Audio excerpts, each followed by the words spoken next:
News 42 Kannada.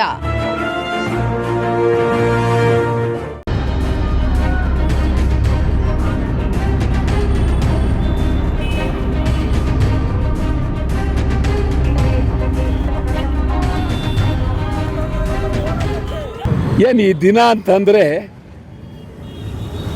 ಈ ದೇಶದ ಈ ನಾಡಿನ ಜನರಿಗೆ ಇಂಥ ಒಂದು ಸುವರ್ಣ ದಿನ, ಅದ್ಭುತದ ದಿನ.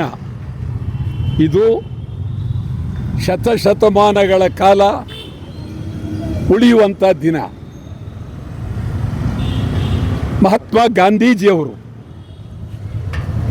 ಈ ದೇಶಕ್ಕೆ ಸ್ವಾತಂತ್ರ್ಯಕ್ಕಾಗಿ ಇಡೀ ಜೀವನವನ್ನೇ ಅರ್ಪಣೆ ಮಾಡಿ ಬಹಳ ಅವರ ನಡೆ ನುಡಿ ಅವರೇ ಹೇಳಿದ ಪ್ರಕಾರ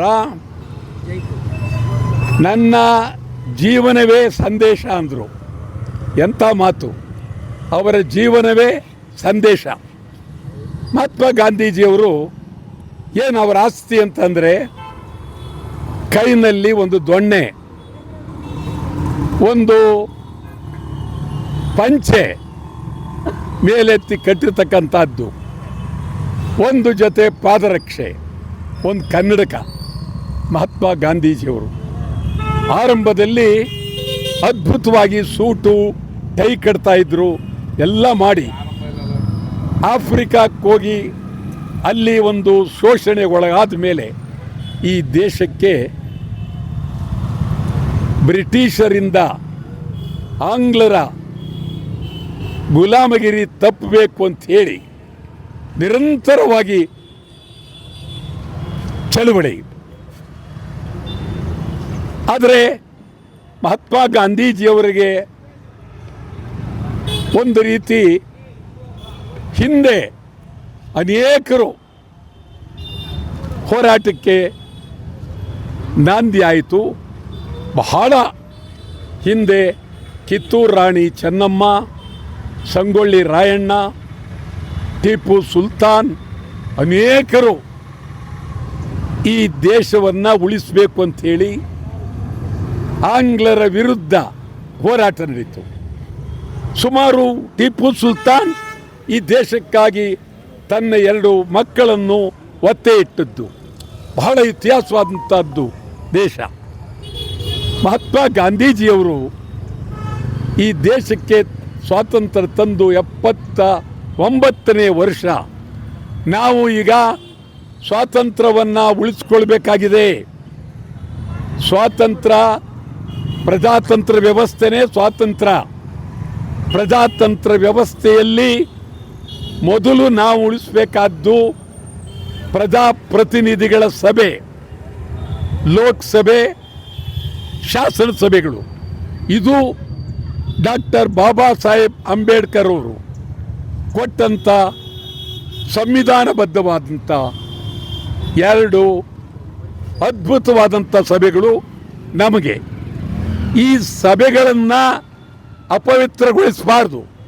ಈ ಸಭೆಯನ್ನು ತೀರ ಕೆಳಮಟ್ಟಕ್ಕೆ ತರಬಾರ್ದು. ಈ ಸಭೆ ಆರಂಭದಲ್ಲಿ ಪ್ರಥಮ ಪ್ರಧಾನಿಯಾಗಿದ್ದಂಥ ಜವಾಹರ್ಲಾಲ್ ನೆಹರೂರವರು ಅವರ ಮೊದಲನೇ ಪಾರ್ಲಿಮೆಂಟ್ ಸುವರ್ಣ ಯುಗ. ಬರ್ತಾ ಬರ್ತಾ ಪಾರ್ಲಿಮೆಂಟ್ ಹಾಳಾಗ್ತಾ ಇದೆ, ಶಾಸನ ಸಭೆಗಳು ಹಾಳಾಗ್ತಾ ಇದೆ. ಇದು ಉಳಿಬೇಕಾದ್ದು. ಅದಕ್ಕಾಗಿ ಮೊನ್ನೆನೂ ತಮಗೆ ಹೇಳಿದೆ, ತಮ್ಮ ಎದುರಿಗೆ ಹೇಳಿದೆ ನಾನು, ಮತ ವ್ಯಾಪಾರ ಆಗಬಾರ್ದು, ಮತ ವ್ಯಾಪಾರ ಆಗಬಾರ್ದು. ಸ್ವಾತಂತ್ರ್ಯ ಪ್ರಜಾತಂತ್ರ ವ್ಯವಸ್ಥೆ ಉಳಿಬೇಕಾದರೆ ಚುನಾವಣೆಯ ಮೇಲೆ ನಂಬಿಕೆ ಇರಬೇಕು, ಚುನಾವಣೆ ಪ್ರಾಮಾಣಿಕವಾಗಿ ನಡೀಬೇಕು ಮತ್ತು ಶಾಸನ ಸಭೆಗಳಲ್ಲಿ ಮಾತು ಗಾಂಭೀರ್ಯವಾಗಿರಬೇಕು. ನಿನ್ನೆ ನಾನು ನಮ್ಮ ಶಾಸನ ಸಭೆಯನ್ನೇ ನೋಡಿದ್ರೆ ಒಬ್ಬರು ಮಾಜಿ ಮುಖ್ಯಮಂತ್ರಿಗಳು, ಇನ್ನೊಬ್ಬರು ಮಾಜಿ ಉಪಮುಖ್ಯಮಂತ್ರಿ ಮತ್ತು ಈಗಿನ ಉಪಮಂತ್ರಿಗಳು ಅವರಿಬ್ಬರು ಬಳಸಿದಂಥ ಭಾಷೆ ಸಂಸದೀಯ ನಡವಳಿಕೆ ಅಲ್ಲ. ಅದು ಅವರೇ ಅರ್ಥ ಮಾಡ್ಕೊಳ್ಬೇಕು. ಈಗಾಗಲೇ ನಮ್ಮ ಶಾಸನಸಭೆಯ ಗತಿ ಪಾಳು ಬಿದ್ದೋಗಿದೆ. ಶಾಸನಸಭೆ ಒಳ್ಳೆ ಈ ಮೋರಿ ಆದಂಗೆ ಆಗಿದೆ. ಕೆಟ್ಟ ವಾಸನೆ, ಗಬ್ಬು ವಾಸನೆ ಬರ್ತಾ ಇದೆ. ಶಾಸನಸಭೆ ಬರೋರು ಗಂಭೀರವಾಗಿರಬೇಕು. ನಿನ್ನೆ ಇವರಿಬ್ಬರು ಮಾತಾಡಿರೋದನ್ನು ನೋಡ್ತಾ ಇದ್ದೀವಿ ನಿಮ್ಮ ಇದರಲ್ಲಿ ಮೂಲಕ. ಏನು ಮಾತಾಡಿದ್ದಾರೆ, ಏಕವಚನದಲ್ಲಿ ಒಬ್ಬರೇ ಬಡಿದಾಡ್ಕೊಂಡಿದ್ದಾರೆ. ಇದು ಬರೀ ನಮ್ಮ ಶಾಸನಸಭೆ ಒಂದೇ ಅಲ್ಲ, ಇಡೀ ದೇಶದ ಅನೇಕ ಶಾಸನಸಭೆಗಳಾಗಿದೆ, ಪಾರ್ಲಿಮೆಂಟ್ಲೂ ಆಗಿದೆ. ಅದಾಗಬಾರ್ದು. ಸ್ವಾತಂತ್ರ್ಯ ಉಳಿಬೇಕಾದ್ರೆ ಪಾರ್ಲಿಮೆಂಟರಿ ವ್ಯವಸ್ಥೆ ಉಳಿಬೇಕು, ನ್ಯಾಯಾಂಗ ಪಾರದರ್ಶಕವಾಗಿರಬೇಕು, ಮತ್ತು ಮಾಧ್ಯಮ ನಿಮ್ಮದು ಬಹಳ ಅದ್ಭುತವಾದಂಥ ಜವಾಬ್ದಾರಿ ನಿಮ್ಮದು ಉಳಿಬೇಕಾಗಿದೆ. ಆ ದೃಷ್ಟಿಯಿಂದ ಈ ದೇಶದಲ್ಲಿ ಸ್ವಾತಂತ್ರ್ಯ ಉಳಿಬೇಕು. ಇದು ಈ ಸ್ಥಳದಲ್ಲಿ ಯಾಕೆ ಮಾಡೋದು ಅಂತ ಹೇಳಿದ್ರೆ, ಕೆಂಗಲ್ ಹನುಮಂತಯ್ಯನವರು ಇವರು ಮೈಸೂರಿನ ಮೊದಲನೇ ಮುಖ್ಯಮಂತ್ರಿ ಕೆ ಸಿ ರೆಡ್ಡಿಯವರು, ಎರಡನೇ ಮುಖ್ಯಮಂತ್ರಿ ಹನುಮಂತಯ್ಯನವರು. ಇವರು ಇಲ್ಲಿಂದಲೇ ಚುನಾವಣೆಯಲ್ಲಿ ಗೆದ್ದಿದ್ದಾದರೂ ಮತ್ತು ದೇಶಕ್ಕೆ ಒಂದು ಅಪಾರವಾದಂಥ ಕೊಡುಗೆಯನ್ನು ಕೊಟ್ಟಿರ್ತಕ್ಕಂಥ ಅವರು ಮತ್ತು ಸ್ವಾತಂತ್ರ್ಯ ಹೋರಾಟದ ಸೇನಾನಿ.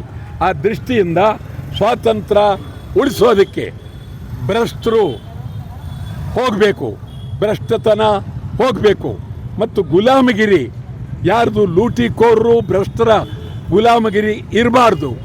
ಇಡೀ ದೇಶ ಉಳಿಬೇಕು.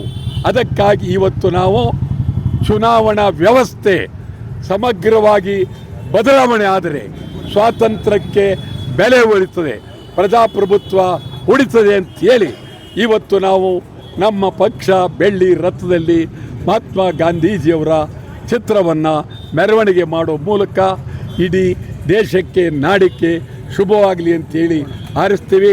ಇದೇ ಸಂದರ್ಭದಲ್ಲಿ 79ನೇ ಈ ಒಂದು ಸ್ವಾತಂತ್ರ್ಯೋತ್ಸವ ಸಂದರ್ಭದಲ್ಲಿ ಮಾಧ್ಯಮ ಮಿತ್ರರಾದ ತಮಗೂ ಅತ್ಯಂತ ಗೌರವದಿಂದ ನಾನು ಗೌರವ ಅರ್ಪಣೆ ಮಾಡ್ತೇನೆ.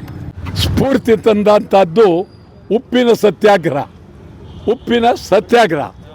ಆ ದೃಷ್ಟಿಯಿಂದ ಇವತ್ತು ನಾವು ಉಪ್ಪನ್ನು ಈ ಸ್ವಾತಂತ್ರ್ಯೋತ್ಸವದ ದಿನ ಉಚಿತವಾಗಿ ಉಪ್ಪನ್ನು ಹಂಚುವ ಮೂಲಕ ಮಹಾತ್ಮ ಗಾಂಧೀಜಿಯವರ ತತ್ವ ಸಿದ್ಧಾಂತಕ್ಕೆ ಗೌರವ ಅಭಿಮಾನವನ್ನು ಸಲ್ಲಿಸ್ತೇವೆ. ಈಗ ಉಚಿತವಾಗಿ ಉಪ್ಪನ್ನು ಕೊಡ್ತೇವೆ. ನ್ಯೂಸ್ 42 ಕನ್ನಡ.